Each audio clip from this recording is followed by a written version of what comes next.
다 함께 일어나셔서 할렐루야 찬양 드리겠습니다. 할렐루야 할렐루야 할렐루야. 와서 하나님께서 행하신 것을 보라. 할렐루야 할렐루야 할렐루야. 내가 여호와 이름을 전파하리니 너희는 우리 하나님께 위엄을 돌릴지어다. 그는 반석이시니 그가 하는 일이 완전하고 그의 모든 길이 정의롭고 진실하고 거짓이 없으신 하나님이시니 공의로우시고 바르시도다. 이스라엘아, 지금부터 영원까지 여호와를 바랄지어다. 아멘.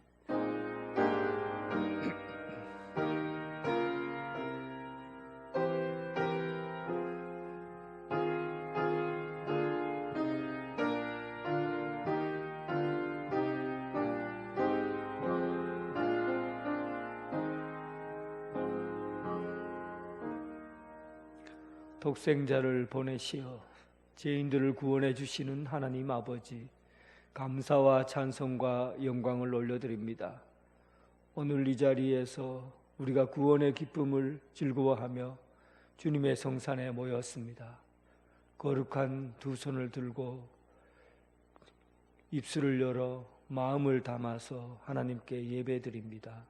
성령님 오셔서 정결한 심령을 허락하여 주시고 온 몸과 마음을 다하여 드리는 예배를 받아 주옵소서. 예배의 주관자 되시는 예수 그리스도의 이름으로 기원하옵나이다. 아멘.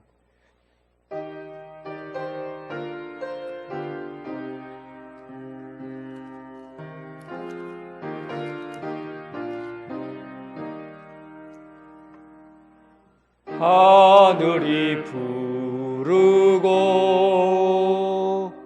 드높이 맑은 날, 찬란한 아침이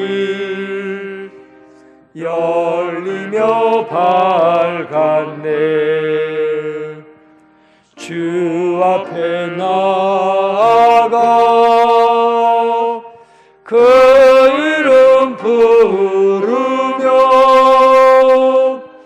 지은 죄 많아도 용서해 주시리. 주 말씀 들으며 가슴을 여는 날, 기쁨의 파도가 밀려와 닿네. 피곤한 몸과 마음 평안히 쉬는 날, 성전에 나와서 주 찬양하리라. 걱정과 근심이 없어진 좋은 날, 새로운 희망이 솟구쳐 오르네. 생명의 양식을 땅에서 맛보면 하늘의 은총을 넘치게 주시리. 사도신경으로 신앙 고백 드리겠습니다. 나는 전능하신 아버지 하나님 천지의 창조주를 믿습니다. 나는 그의 유일하신 아들 우리 주 예수 그리스도를 믿습니다. 그는 성령으로 잉태되어 동정녀 마리아에게서 나시고 본디오 빌라도에게 고난을 받아 십자가에 못 박혀 죽으시고 장사된 지 사흘 만에 죽은 자 가운데서 다시 살아나셨으며 하늘에 오르시어 전능하신 아버지 하나님 우편에 앉아 계시다가 거기로부터 살아있는 자와 죽은 자를 심판하러 오십니다. 나는 성령을 믿으며 거룩한 공교회와 성도의 교제와 죄를 용서받는 것과 몸의 부활과 영생을 믿습니다. 아멘. 교동문 31번입니다.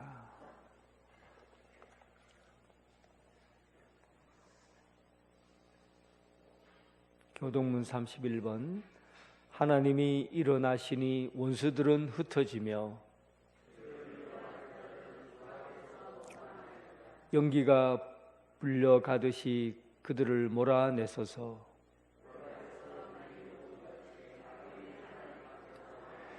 의인은 기뻐하여 하나님 앞에서 뛰놀며 기뻐하고 즐거워할지어다. 하늘을 타고 광야에 행하시던 이를 위하여 대로를 수축하라. 그의 거룩한 처소에 계신 하나님은 고아의 아버지시며 가부의 재판장이시라. 갇힌 자들은 이끌어내사 형통하게 하시느니라. 하나님이여, 주께서 가난한 자를 위하여 주의 은택을 준비하셨나이다. 아멘.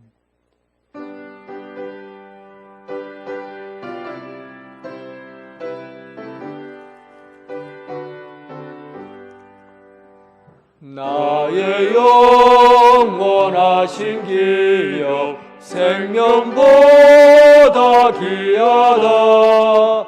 나의 갈 길 다가도록 나와 동행하소서.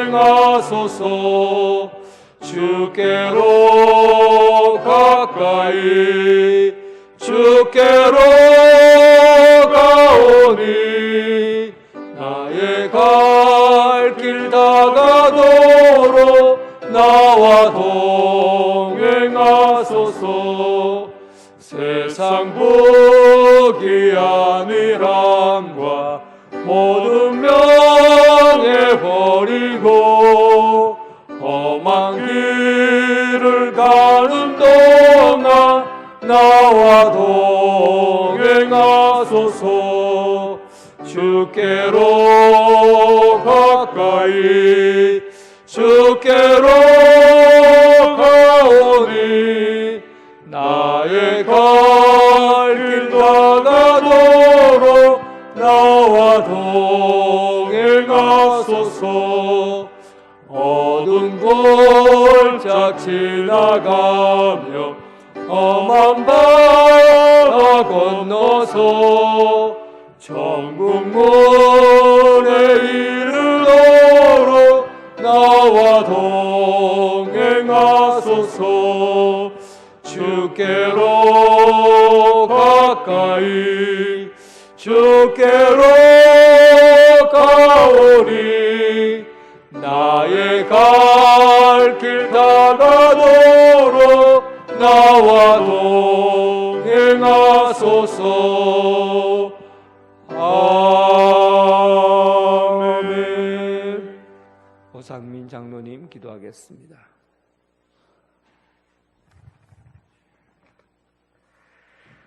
우리를 택하여 하나님 백성 삼아주시고 우리의 죄를 사하여 주시기 위하여 독생자 예수 그리스도를 십자가 희생의 제물로 내어주시기까지 사랑하여 주신 하나님의 크신 사랑을 감사하며 하나님을 찬양하고 찬양합니다.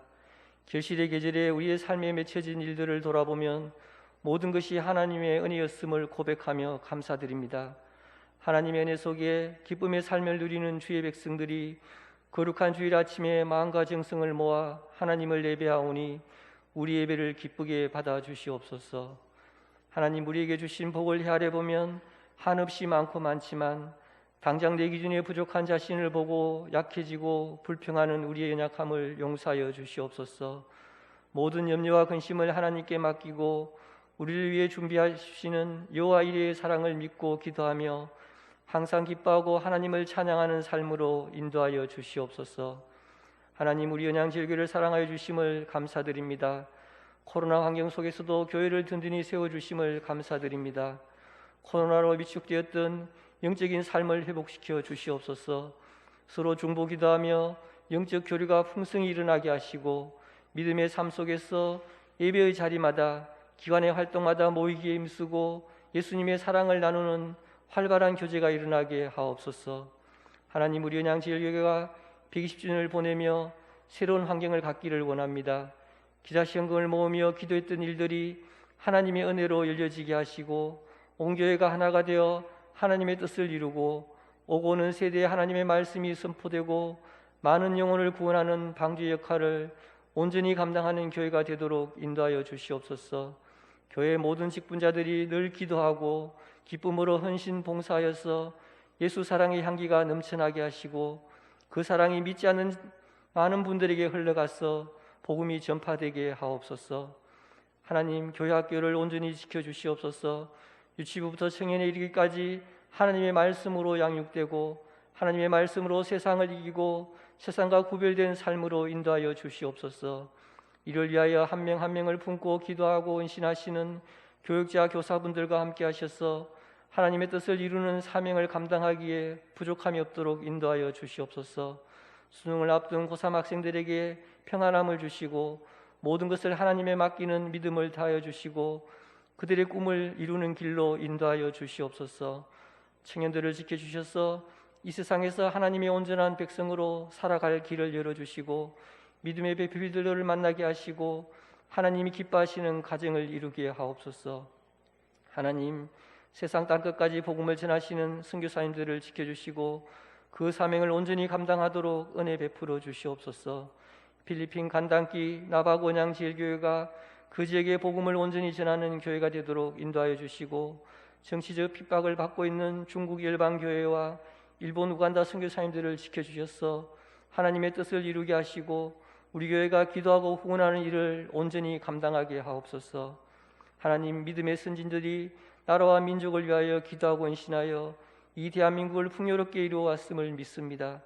이 세대를 살아가는 우리도 나라와 민족을 위하여 기도하게 하옵소서.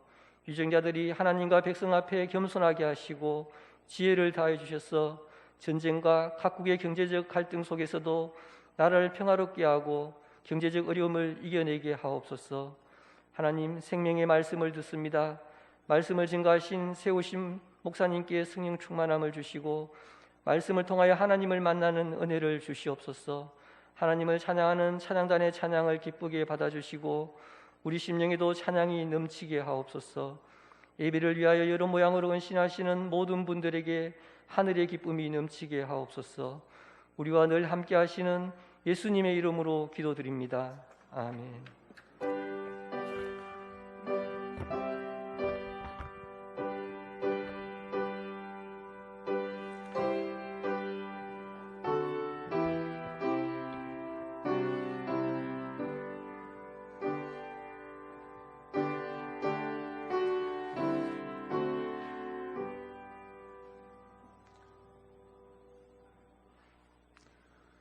참 잘 오셨습니다. 주님의 사랑으로 축복하며 사랑합니다. 오늘은 오선절 후 18번째 주일입니다.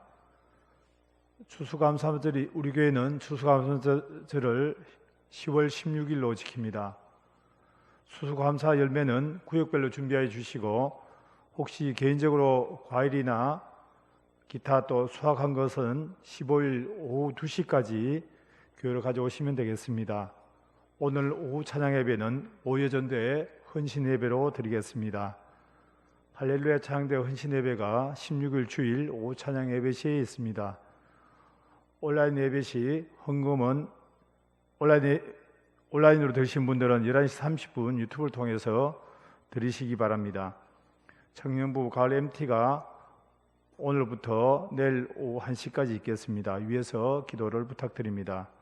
제85회 울산노예가 11일 오전 8시 30분 대형교회당에서 있겠습니다. 총대료는 김광택, 박영찬, 오상민 장로입니다.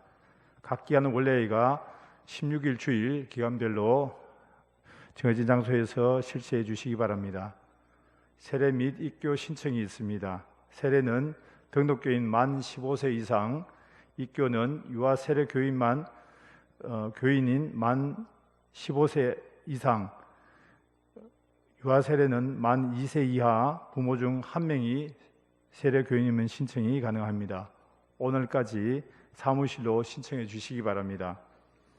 결혼이 있습니다. 이지연 청년 엄명란 집사님의 아들입니다. 오늘 오전 11시에 있겠습니다. 축하해 주시기 바랍니다. 목사 안수식이 있습니다. 정병훈 전도사, 정종식 장로, 이윤주 권사님의 아들입니다. 11일 오전 1시 대형교회당에서 있습니다. 교회에서는 11시 10분에 출발하도록 하겠습니다. 온라인 예배식 헌금은 교회 계좌로 입금하여 주시기 바랍니다. 광고 이상입니다. 누리면서 봉헌하겠습니다.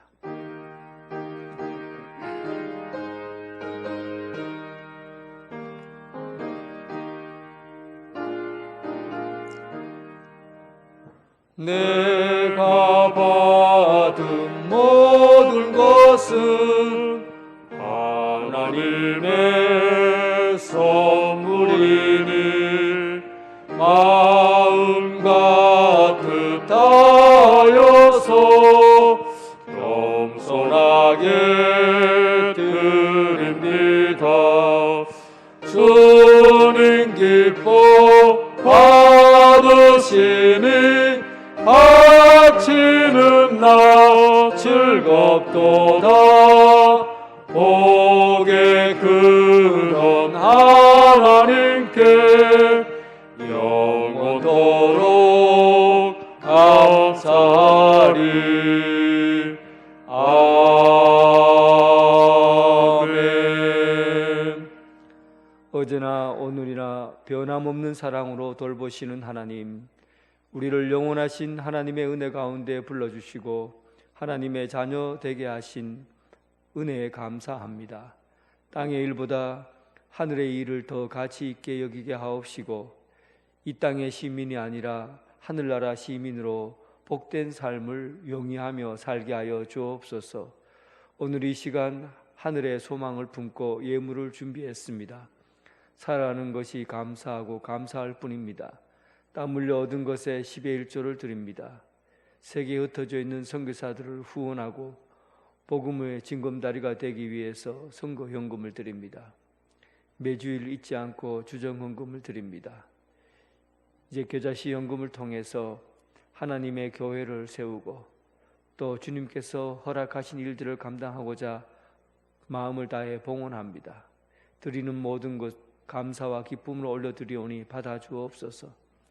작은 일과 작은 것에서 사탄의 틈을 보이지 않게 깨어 기도하게 하시며 날마다 하나님의 사람으로 자라가는데 힘을 다하고 정성을 다하게 하여 주옵소서. 모든 일 가운데서 부어주시는 하나님의 사랑과 은혜를 기대하오며 예수 그리스도의 이름으로 기도합니다. 아멘.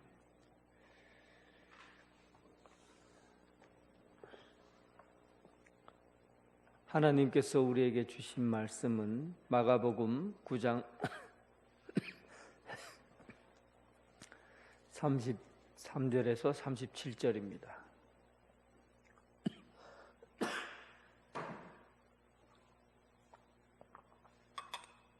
마가복음 9장 33절에서 37절 하나님의 말씀을 봉독해 올리겠습니다.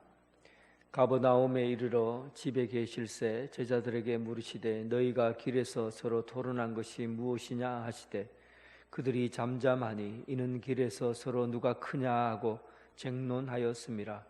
예수께서 앉으사 12 제자를 불러서 이르시되 누구든지 첫째가 되고자 하면 뭇사람의 끝이 되며 뭇사람을 섬기는 자가 되어야 하리라 하시고 어린아이 하나를 데려다가 그들 가운데 세우시고 앉으시며 제자들에게 이르시되 누구든지 내 이름으로 이런 어린아이 하나를 영접하면 곧 나를 영접하며 누구든지 나를 영접하면 나를 영접함이 아니요 나를 보내신 이를 영접함이니라. 아멘.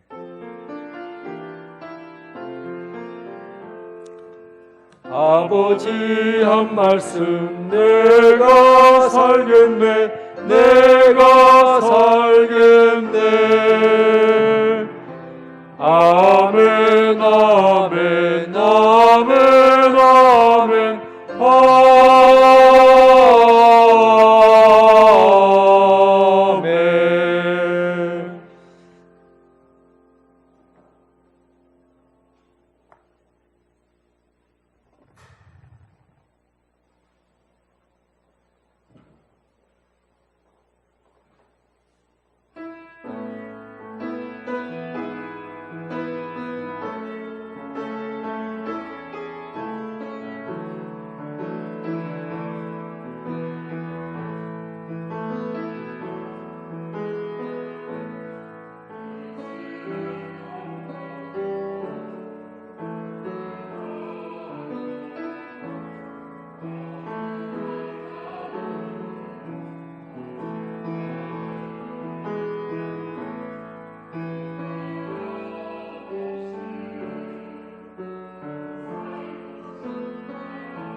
아멘.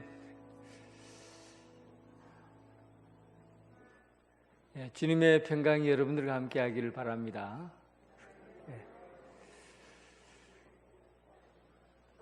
저희 아버지가 돌아가시기 한 4년 전인가 그때 약간의 우울증과 그리고 치매가 왔어요. 그래서 제가 한번 여러분들에게 말씀드렸지만 우리 집에 아버지를 위해서 치매 예방과 그리고 우울증에 좋을 게 뭐가 있을까 하고 생각해내온 것이 개를 사주면은 개를 키우는데 감당이 안 될 것 같고 그러다가 새를 2마리 사서 집에다 넣어줬습니다. 그 코뉴어 앵무새라고 호주산 그런 앵무새인데 2마리를 사서 좀 소리도 아주 날카롭고 못되게 소리를 내기 때문에 귀찮게 하거든요. 그래서 귀찮게 하면 우울증에 도움이 됩니다. 그래서 애완견이나 새나 이런 것들은 우울증이 있는 사람에게 필요합니다. 그런데 어느 날 아버지가 조금 심해져 갖고 새 다리를 부러뜨리는 바람에 제가 집에 가져와서 그때부터 지금까지 키우게 된 겁니다. 그런데 이제 앵무새가 밥을 먹을 때는 싸우지 않고 그냥 잘 먹고 잘 지냅니다. 근데 가끔 맛있는 간식을 감자라든지 사과라든지 간식을 요만큼 떼다가 주거든요. 주면은 어김없이 털을 꽉 세워갖고는 부리를 날카롭게 하고는 둘이 막 붙어 싸웁니다. 엉켜서 싸우다가 머리를 쫓기도 하고 목을 쫓기도 하고 그렇게 심하게 소리를 내며 싸우고는 그리고 이제 나이 좀 내가 형님이라고 하는 애가 봄인데 봄이가 항상 이겨요. 승리하고 나면 여름이는 기가 죽어갖고 저 끄트머리 가갖고 가만히 고개 숙이고 가만히 있습니다. 그러면은 그 승리에 이긴 승리자 봄이는 그 먹이 앞에서 마치 사자가 먹이를 앞에 두고 포유하듯이 그렇게 천천히 느긋하게 먹어요. 얼마 먹지도 않아요. 그러면 이제 슬쩍 이제 먹었나 보고는 이제 봄이가 여름이가 살짝 기어 들어와갖고 옆에서 하나씩 뜯어 먹습니다. 쪼아 먹습니다. 그렇게 가만히 보고는 제가 아무리 말려도 안 되더라고요. 그래서 왜 먹을 것이 이렇게 많은데 얘들은 먹을 간식만 주면 이렇게 싸우는가 보니까 두 마리가만 있는데도 자기들끼리 누가 더 세냐 누가 더 높으냐 서열을 매기더라고요. 내가 먼저 먹이를 차지해야 내가 너보다 더 높아. 이런 것들을 가지고 있어요. 야, 참 신기하다. 2마리밖에 없는데 그런데도 서열을 매기는 저런 일들을 날마다 하다니 참 신기한 거예요. 근데 가만히 보니까 사람은 어때요? 우리가 지금 어린아이들이 놀고 있는 골목에만 가봐도 그 골목에는 대장이 살고 있습니다. 골목대장. 그 어떤 골목에도 대장이 없는 골목이 없어요. 아이들만 모여도 자기들끼리 내가 더 높다, 내가 대장이고 너는 쫄병이다, 이런 의식을 갖는다고요. 그러니까 사람은 본능적으로 모이면 대장하고 싶은 거예요. 높은 자리에 앉고 싶은 거예요. 이게 기본적으로 인간이 가지고 있는, 하찮은 짐승도 그러하지만 인간도 모이면은 대장되고 싶은 거죠. 높은 자리에 앉고 싶은 거예요. 이 일이 예수님을 따르는 제자들 가운데서도 일어난 겁니다. 예수님을 따라 살아가는, 예수님만 보고 사는 이 제자들 사이에서도 누가 더 높으냐, 누가 더 키가 크냐, 이런 것 가지고 막 논쟁이 벌어지고 싸움이 일어나게 된 거예요. 오늘 본문 말씀은 그런 내용입니다. 이런 가운데서 예수님께서 말씀하시는 진짜 큰 사람은 어떤 사람인가? 예수님이 말씀하시는 높은 자리는 어떤 자리인가? 오늘 이 부분을 좀 살펴보려고 합니다. 33절 가버나움에 이르러 집에 계실 때 제자들에게 물으시되 너희가 길에서 서로 토론한 것이 쟁론한 것이 무엇이냐 하고 예수님께서 물었습니다. 예수님은 가이사라 빌립보에서 예수님의 제자들 베드로와 요한과 야고보를 따로 데리고 높은 산에 올라갔어요. 헐몬산이라고 추측합니다. 그곳에 올라가서 산 위의 풍경을 다 보고 내려오셨어요. 근데 그 밑에는 9명의 제자들이 있었고 예수님을 따르는 무리들이 있었습니다.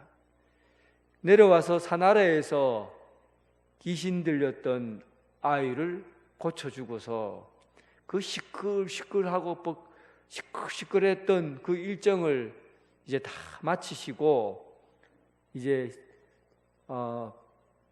가버나움이라는 곳, 가버나움은 베드로의 집이 있는 예수님께서 갈릴리 사역에서 본부로 삼았던 곳이 가버나움의 베드로의 집이에요.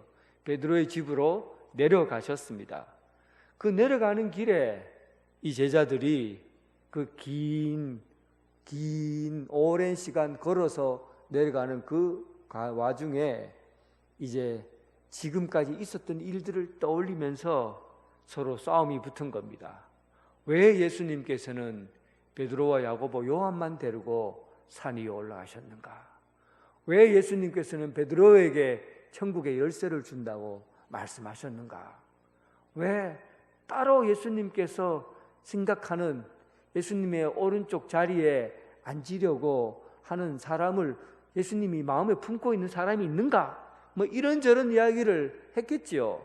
그리고는 서로 자기 생각에 따라서 예수님의 의중을 살펴보려고 했고, 그리고는 어떻게 해야 높은 자리에 앉을 수 있는가 서로 막 논쟁이 붙게 된 겁니다. 예수님께서 다 아셨어요. 무슨 이야기 하는지, 무슨 말을 하는지 길에서 오면서 예수님께서 귀머거리도 알고 아니시고 모르겠어요. 뒤에서 싸우는 얘기 다 들으신 거예요.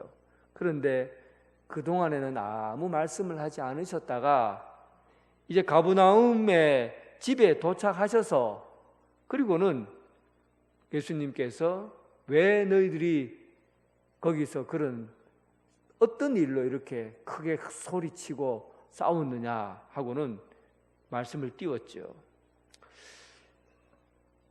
예수님은 이 이야기에 그 내용을 다 알고 계시면서도 물었어요. 제자들은 예수님의 말씀을 얼마나 가까이에서 들었습니까? 얼마 전에 이 일이 있기 얼마 전에 오병이의 사건을 통해서 빵이 많이 남았잖아요. 그런데 그 빵을 챙겨오지 못하고 배를 타고 다른 곳으로 벳세다에서 다른 곳으로 건너가는 중에 예수님께서 바리새인의 누룩을 조심해라. 그러니까 제자들이 우리가 빵을 안 가져왔기 때문에 예수님께서 누룩을 조심하라 하는가 보구나 이렇게 생각한 거예요. 항상 제자들은 자기 생각에 갇혀 있어서 자기가 품고 있는 그 생각이 자기 마음을 지배하고 있어서 예수님의 말씀을 똑바로 듣지 못하고 항상 삐딱하게 듣고 왜곡하는 거예요. 어떻게 예수님이 말씀하시는데도 예수님의 말씀이 있는데도 그 말씀을 똑바로 듣지 못하고 자꾸만 비꼬아 듣고 자기 나름대로 생각을 하는 거죠. 그리고 예수님께서 마가복음 8장 34절에 제자들이 자꾸 자기 자신의 높은 자리만 생각하고 그러니까 예수님이 이렇게 말씀하셨어요. 8장 34절에 무리와 제자들을 불러 이르시되 누구든지 나를 따라오려거든 자기를 부인하고 자기 십자가를 지고 나를 따를 것이다. 이 얘기는 예수님을 따르려면 자기 것을 다 포기하고 예수님과 함께 죽겠다 하는 마음으로 따라와야 된다, 이런 말이잖아요. 이런 십자가의 길을 말씀해 주셨는데도 그들은 가버나움에서 내려오는 길에 십자가의 길을 생각하지 않고 자기 머리에 가득 찬 생각, 욕심에 가득 찬 생각으로 자꾸 다른 방식으로 예수님의 이야기를 생각하다 보니까 우리가 어떻게 하면 높은 자리에 앉을까, 이런 생각만 하고 있는 거예요.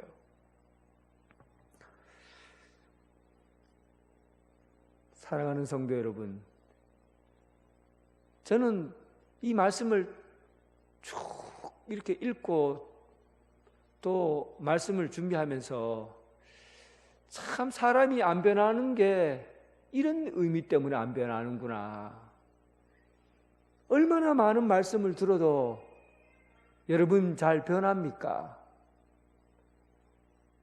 예수님께서 직접 말씀하신 제자들도 안 변했어요. 참 안 변해요. 왜 이렇게 사람들이 안 변할까? 내 생각이 너무 많아요.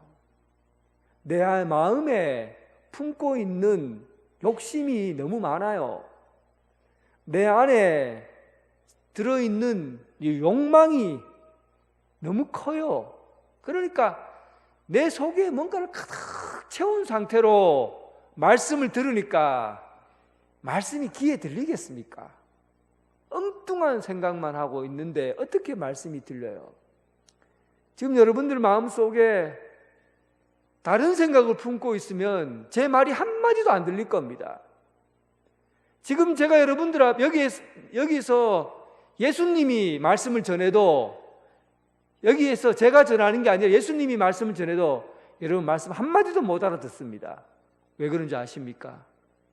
내 마음에 가득 찬 욕심, 내 마음에 가득 찬 염려, 근심, 내 마음에 꼬여있는 마음의 상태가 내 이리저리 꼬여있기 때문에 예수님이 말씀하셔도 말씀이 안 들리는 거예요.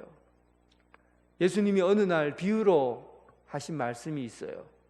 어떤 농부가 씨를 뿌릴 때 어떤 때는 길가에 뿌리고, 어떨 때는 가시덤불 사이에 뿌리고, 어떨 때는 돌짝밭에 뿌리고, 어떨 때는 좋은 땅에 떨어졌다. 어떤 씨가 열매를 맺겠느냐, 이 얘기를 하셨잖아요. 길가에 뿌려진 것은 마음이 온통 세상의 가치로 덮여 있는 거예요. 세상의 일로 가득 차 있고 세상의 일에 노출되어 있기 때문에 말씀이 떨어지자마자 새들이 와 쪼아먹어요. 마귀가 마음을 다 빼앗아 간 거예요. 이런 마음에서 어떻게 말씀이 제대로 들립니까? 어떤 사람은 돌짝밭에 씨가 뿌려져 있었기 때문에 처음에는 싹이 나는 것 같은데 조금만 있으면 이 바위의 위력에 의해서 이 마음에 들어있는 어려움과 힘든 일이 탁 닥치면 이겨내지 못하고 폭삭 주저앉아 버려요. 또 어떤 것은 가시덤불에 떨어져 있어서 염려와 걱정이 내 신앙을 그냥 눌러버리는 거예요. 그러니 어떻게 하나님이 말씀하시는데 그 말씀이 제대로 귀에 들어올 수가 있습니까? 예수님이 하신 말씀이에요. 밭을 좋게 가꾸어야 됩니다. 여러분들 마음에 있는 돌을 뽑아버려야 돼요. 가시덤불을 치워버려야 돼요. 그리고 마음을 그렇게 싹 청소하고 털어내고, 그리고는 아무것도 없이 비어있는 그런 마음에서 주님이 말씀하실 때 내 생각이 아니라, 내 욕심이 아니라, 내 걱정과 염려 때문이 아니라 주님의 말씀이 그대로 마음의 밭에 심겨지게 되는 거예요. 그래야 30배 열매가 60배 열매가 100배 열매가 거둬들이게 되는 것이죠. 사랑하는 성도 여러분, 마음을 비우세요. 깨끗하게 청소하고 털어내세요. 그리고 예수님 말씀만 심겨지도록 예수님의 말씀을 들으시기 바랍니다. 이 말씀으로 여러분들의 삶이 자라고 성장해 갈 수 있습니다. 예수님께서 그들의 제자들의 마음을 아셨어요. 너희 마음에 높아지려는 마음, 높은 자리에 앉으려는 그 욕망이 가득 차 있다는 것을 아셨어요. 그리고는 35절에 누구든지 첫째가 되고자 하면 뭇사람의 끝이 되며 뭇사람을 섬기는 자가 되어야 하리라, 그렇게 마셨어요. 누구든지 첫째가 되고자 하면 이라는 말을 하실 때 우리가 들어보면 예수님께서도 높은 자리, 첫째가 되는 자리를 싫어하시는 것은 아닙니다. 예수님도 높은 자리, 첫째가 되는 자리를 앉게 하셔 주시려고 한 거예요. 건강검진을 요즘 받으러 가면 항상 눈 시력 검사도 하고 그리고 키를 재더라고요. 근데 키를 잴 때 제가 집에 와서 돌아와서 좀 웃어요. 허허 웃게 되는 일이 있는데, 키를 잴 때 자꾸 제가 다리를 탁 들고 고개를 팍팍 이렇게 들더라고요. 그러면 기계가 와서 툭 누르면 툭 치면 그대로 툭 주저앉아 버리는데도, 그런데도 키 잴 때 어떻게 해요? 고개를 막 삐쭉삐쭉 올리고 다리를 막 이렇게 올리고 이런 행동을 하고 있더라고요. 야, 내가 왜 이런 행동을 하지? 가만히 보니까 나도 자꾸 커져 보이려고, 키 커 보이려고 그렇게 애쓰고 있는 거죠. 옛날에 여러분 조선시대 때 사람들이 키가 좀 작지요, 대부분. 그런데 키를 커 보이게 하려고 하는 행동들이 있었어요. 그게 뭐냐면 그냥 키는 이렇게 그냥 가만히 있으면 키가, 이 신체적인 키는 언제나 일정하니까 더 이상 자라게 못 하잖아요, 나이가 들면. 그런데 키를 크게 하는 거는 머리카락을 가지고 키를 크게 할 수 있었어요. 그래서 내가 좀 큰 사람이다, 성인이다, 장가 갔다라고 하는 사람들은 이게 꽁지, 뭐라고 합니까? 쪽을 틀어서 묶는 거. 예? 상투를 틀어서 이렇게 세운 거예요. 키가 커 보이잖아요, 상투를 커요. 그래서 높은 자리에 있다는 것은 이렇게 상투를 튼 사람을 의미합니다. 어른이다 하면 상투를 튼 사람을 의미, 키가 커 보이게 하는 거죠. 그리고 외국에도 마찬가지예요. 키가 커 보이게 하기 위해서 머리를 따서 이렇게 올리잖아요, 여자들 같은 경우. 이게 커 보이게 하려고 하는 거예요.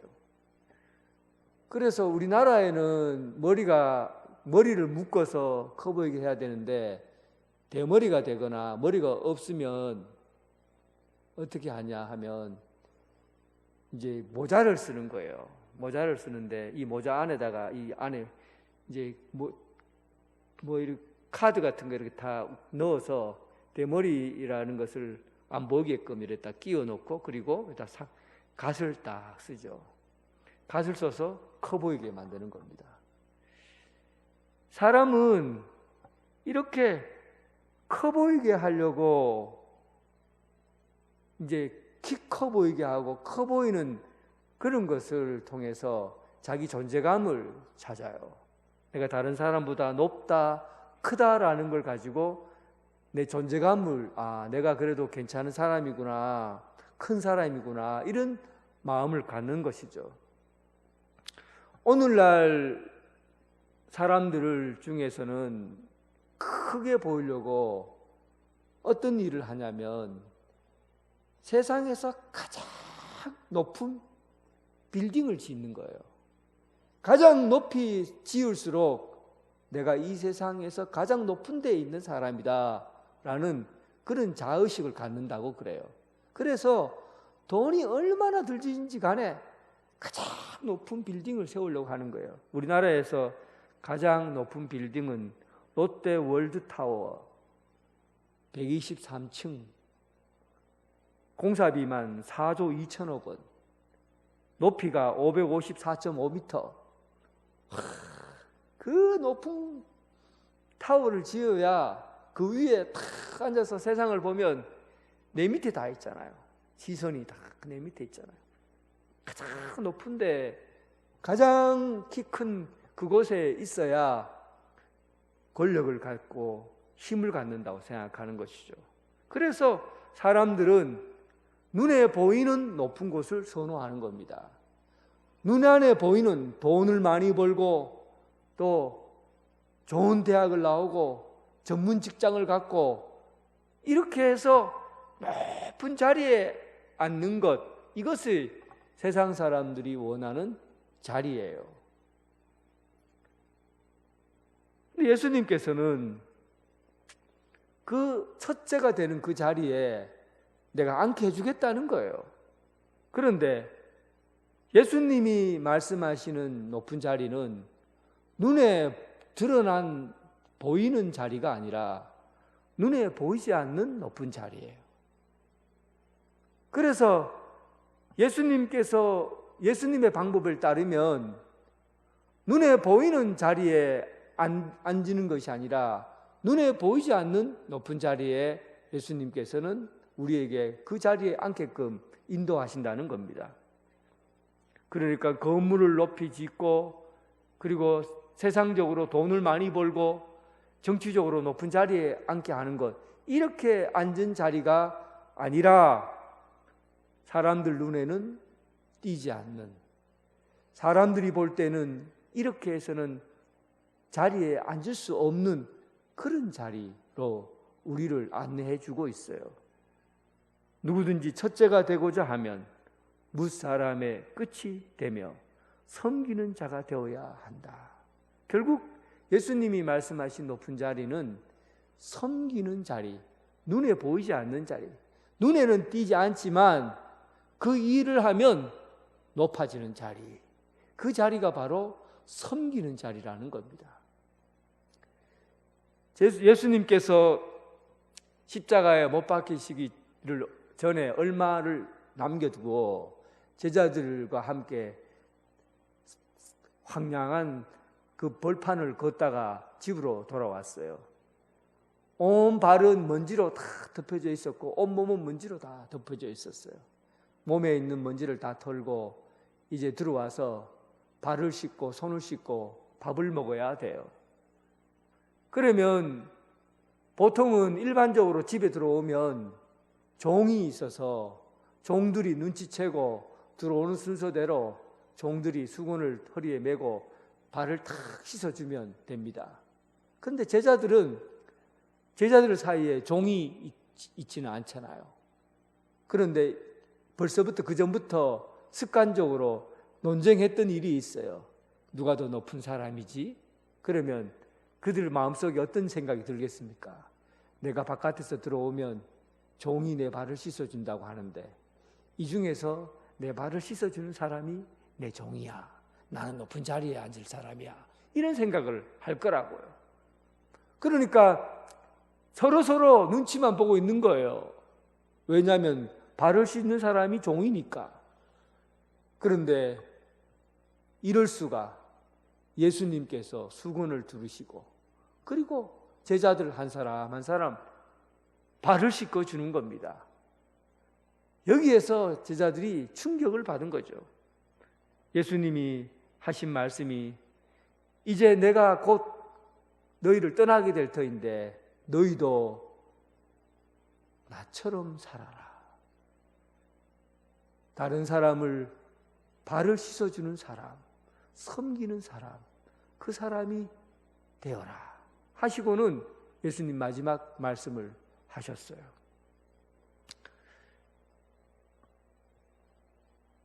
종은 보이지 않는 곳에서 일하는 사람이에요. 집에서 많은 일을 해도 그 종에 대해서 알아주는 이가 하나도 없습니다.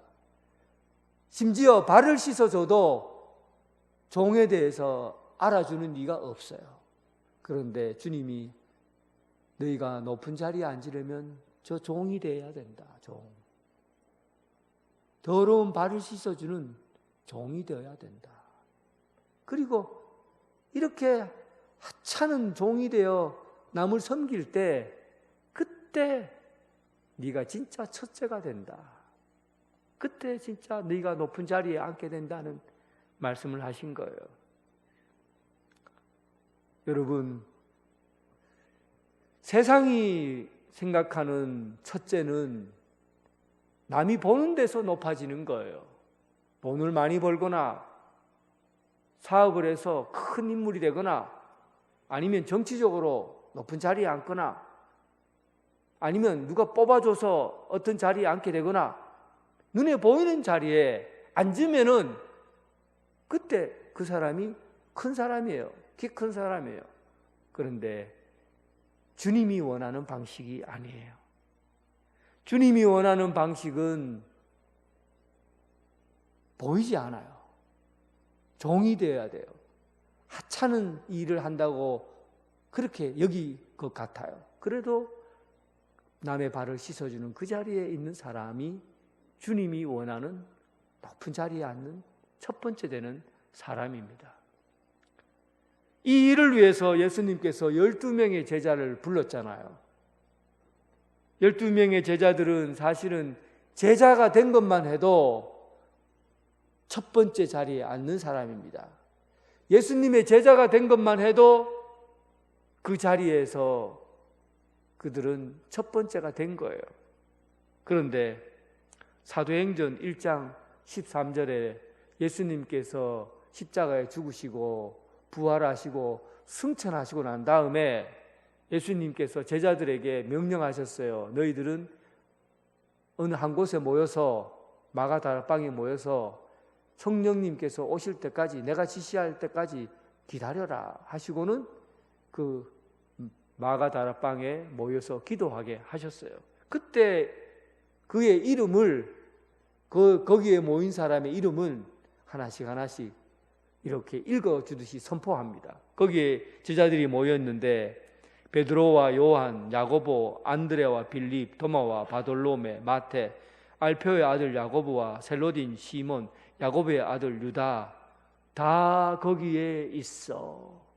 12명의 제자 이름을 하나씩 하나씩 이름을 부르고 거기에다 뭐라 표현했냐면 다 거기에 있어 그랬어요. 그런데 정확하게 얘기하면 다 거기에 있지 않았어요. 한 명이 빠져 있습니다. 그 한 명이 누굽니까?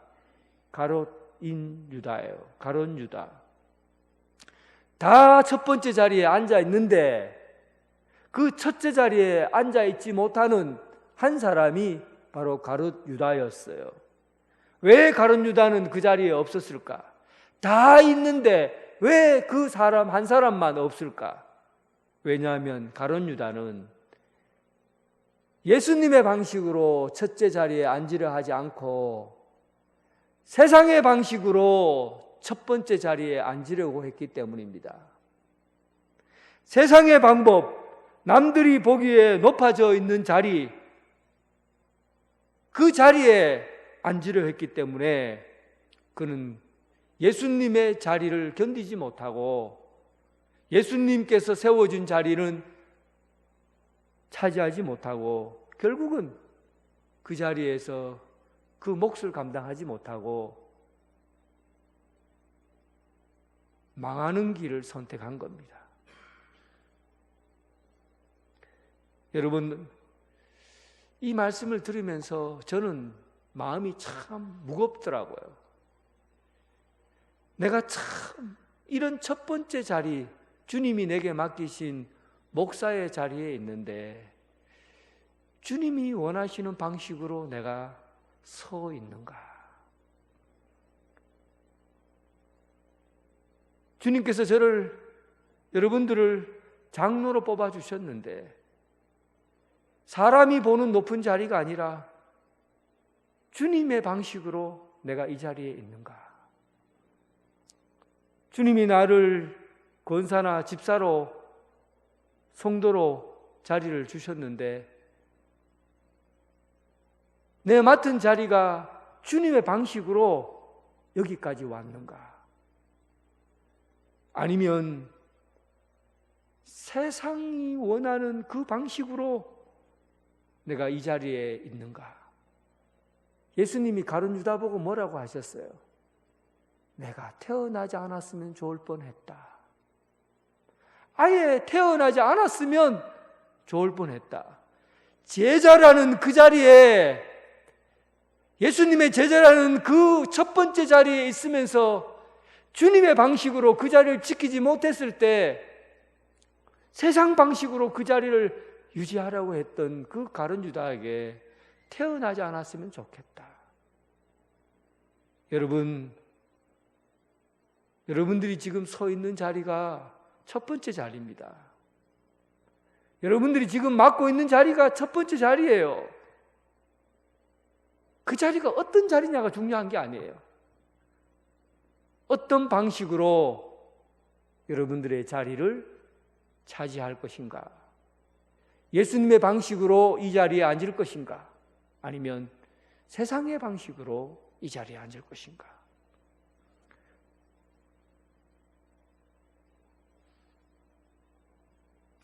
예수님의 방법으로, 예수님이 원하는 그 자리에, 그 명예롭고 빛난 자리에 앉을 수 있는 여러분 되시길 주님의 이름으로 축원합니다.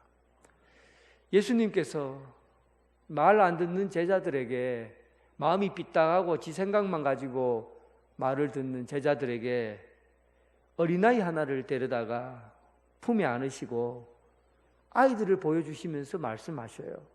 여기 있는 이 아이를 봐라. 이 어린아이 하나를 영접하면 나를 영접하는 것이다. 그리고 이 아이를 영접하는 것이 하나님을 영접하는 것이다. 이렇게 얘기를 해요. 여러분, 섬기는 일이, 종이 되는 일이 거창하고 대단합니까? 너무 힘들어서 못하는 일입니까? 예수님께서 그 생각을 버리라는 거예요. 제자들에게. 포항에서 홍수가 났을 때 달려가갖고 그 막 처리해주고, 아프리카에서 기근이 일어났을 때 그 쫓아가서 아이들을 구해주고, 이렇게 큰 일을 가지고 섬기는 것이 섬기는 것이냐? 아니다. 여기 있는 어린아이에게 물 한 그릇 대접해주고, 어린아이에게 사탕 하나 주고, 이 하찮고 보잘것없는 아이에게 하는 행동만 가지고도 네가 예수님을 영접하는 것이요, 하나님을 영접하는 것이다. 이게 섬기는 일이라는 거예요. 제가 미국 교회에 방문했을 때 참 인상적인 교회가 있었어요. 어느 방 하나에 어린아이를 이렇게 밀었다 하는 그런 것들을 많이 만들어 놓고, 그리고 거기 안에 60 이상 된, 나이를 제가 잘 모르겠어요. 하여튼 나이 많은 어른들이 앞치마를 탁 두르고는, 젊은 사람들은 그 시간에 예배를 보고, 예배 시간에, 그리고 거기 봉사하는 나이 많은 사람들이 어린아이들을 돌보고 있더라고요. 저는 그 사역이 눈에 탁 들어오는 거예요. 우리가 생각하는 우리가 생각할 때는 어린아이를 섬기는 저 작은 일이, 예수님께서는 그것이 바로 나를 영접하는 것이다. 예수님을 섬기는 것이다. 어린아이 하나를 섬기면서 예수님이야, 예수님이셔, 예수님을 섬기는 거야. 여러분들이 교회에서 하는 아주 남들이 보기에는 하찮은 일 같고 작은 일 같은 그런 일들이, 섬기는 일이 예수님의 일이고, 예수님을 섬기는 것이고, 하나님을 섬기는 것이, 너무 대단하고 거창하게 생각하지 말라는 얘기입니다. 주님의 일을 생각할 때 순교하고 목숨 걸고 살고 이렇게 해서 섬기는 것이 전부가 아니라 우리 몸에 배기도록 섬기는 것이 몸에 배이도록 아주 작고 눈에 보이는 그런 일들도 섬김의 대상이 되고 그 일들도 주님 어린아이를 대접하듯이 그렇게 대접하면 그 일로 예수님을 영접하는 것이요 하나님을 영접하는 것으로 주님께서 첫째 되는 자리에 앉게 하시겠다는 겁니다. 사랑하는 성도 여러분, 이제 좀 눈에 보입니까? 눈에 좀 들어옵니까? 어떻게 하면 높은 자리에 앉게 될까? 눈에 들어옵니까? 사람들에게 인기를 얻으려고 하는 그 자리가 높은 자리가 아니에요. 사람들이 볼 때 고기 들고 다니는 자리가 높은 자리가 아니라 사람들이 잘 보지 못하는 곳에서 섬기고 봉사하고 일하는 그 자리가 첫 번째 되는 자리입니다.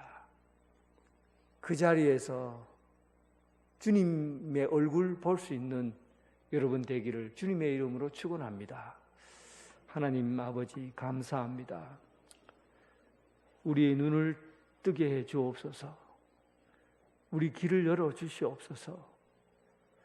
세상 사람들이 원하는 높은 자리에 그 자리에 앉아서 고개 뻣뻣하게 들고 인사받으려고 하는 그 자리가 높은 자리가 아니라 남들이 보지 않지만 마치 종처럼 보여지고 쓸데없는 일 같지만은 어린아이 하나에게 물 한 그릇 줄 수 있고 사탕 하나 먹일 수 있는 그 자리라도 섬기며 헌신하는 자리라면 주님의 영광 드러내는 자리, 주님의 얼굴 뵙는 자리인 것을 알고 참으로 섬기는 자리에서 첫째가 되는 그런 일들을 감당하게 하여 주옵소서.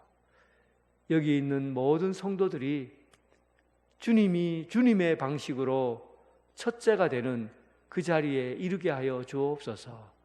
예수님 이름으로 기도드립니다. 아멘. 다 함께 일어나셔서 주님께 찬양 드리겠습니다.